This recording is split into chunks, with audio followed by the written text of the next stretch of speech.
সংখ্যালঘু ভোট যিজন মুখ্যমন্ত্ৰীয়ে নালাগে বুলি কৈছে, যিজন মুখ্যমন্ত্ৰীয়ে সংখ্যালঘুক তুচ্ছ তাচ্ছিল্য কৰে, যিজনে কৈছে যে আমাক সংখ্যালঘু ভোট নালাগে, তেখেতসকলৰ ওচৰত গৈ পেলাই ভোট খোজাটো মুখ্যমন্ত্ৰীয়ে বেয়া নাপায়। এতিয়া কি হয়, এতিয়া মানে এতিয়া ইলেকশ্যন আহিছে বুলি মুখ্যমন্ত্ৰী ডাঙৰীয়াই এতিয়া সংখ্যালঘু ভোট খুজি ফুৰিছে নেকি? ইমান দিনে আপোনাৰ ভোট নালাগে, বাংলাদেশী, বিদেশী, অবৈধ বাংলাদেশী বিভিন্ন ধৰণৰ কথাৰে সংখ্যালঘুবোৰক গালি পাৰি আছে। মাদ্ৰাছা আপোনাৰ ভাঙিলে, এইবোৰ যে কৰিলে, এইবোৰ ক্ষেত্ৰত আমাৰ সংখ্যালঘু মানুহবোৰো সজাগ হ'ব লাগে। আৰু মুখ্যমন্ত্ৰী ডাঙৰীয়াও ইমান বছৰ, বিগত 3 বছৰ যে তেখেতে সংখ্যালঘুক তুচ্ছ তাচ্ছিল্য কৰিলে, তাৰ পিছতো ভোট খুজি আছে, এইটো আচৰিত কথা।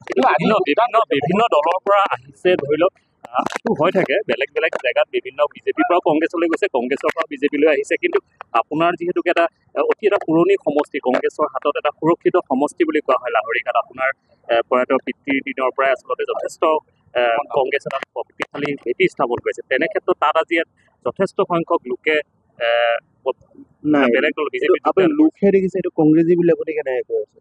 তাত UDFৰ মানুহ আছে, মানে সংখ্যালঘুৰ সমৰ্থন হেৰুৱাইছে নেকি কংগ্ৰেছে? আপোনাৰ এইটো ভুল, আপুনি নিজেও জানে। এতিয়া আপুনি যিটো চেনেল লৈ আহিছে, এইটো চেনেল এইবোৰে প্ৰশ্ন সুধিব।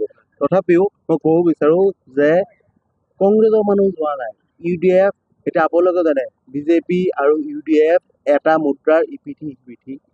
UDFৰ মানুহবোৰক সিহঁতে বিজেপিলৈ ডাইভাৰ্ট কৰিছে, যিহেতু UDFৰ ভোট এতিয়া পালে UDFৰ কেণ্ডিডেটটো নিজিকে, সেইটো তেখেতসকলেও জানে। যেতিয়া সিহঁতে মিলি জুলি যিহেতু কংগ্ৰেছক গাদীচ্যুত কৰিব বিচাৰি আছে কংগ্ৰেছৰ প্ৰাৰ্থীজনৰ, যে সিহঁতে মিলি জুলি অংক কৰি পেলাই যিবোৰ AJPৰ সমৰ্থক আছিলে, যিবোৰ AIUDFৰ সমৰ্থক আছে, সেইবোৰক মিলি জুলি এতিয়া বিজেপিত জইন কৰাই আছে।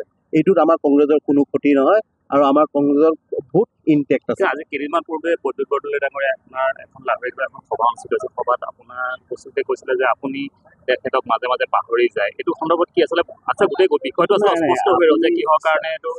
এতিয়া আপুনি চাওক, সেইটোৱে কৈছোঁ, আপোনালোকৰ যিটো চেনেল, সেইটো চেনেলে সেইবোৰ বস্তু সেইফালে লৈ যাব। কিন্তু কথাটো হৈছে, তেখেতে কথাবোৰ কৈছে যিহেতু মোৰ প্ৰয়াত পিতৃৰ লগত তেখেতে একেলগে ৰাজনীতি কৰিছিলে, আৰু তেখেতে এইটো লাইন কৈছে যে মোৰ সহায় কৰিছে, যিহেতু মই টিকেট পাইছোঁ। আৰু আপোনাৰ ধৰি লওক সেইটো সময়ত আমাৰ যিমান লিডাৰ আছিলে, দেৱব্ৰত শইকীয়া ডাঙৰীয়াই হওক, গৌৰৱ গগৈ ডাঙৰীয়াই হওক, মোৰ প্ৰয়াত পিতৃও তেতিয়া আছিলে।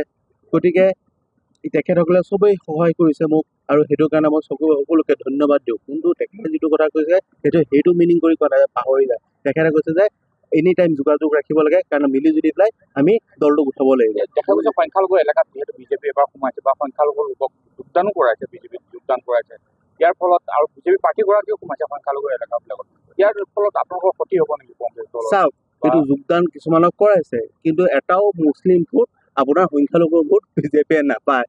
এইটো আপোনাৰ দৃঢ় সত্য কথা, সেইটো চাই ল'ব আপোনালোকে নিৰ্বাচনৰ পিছত।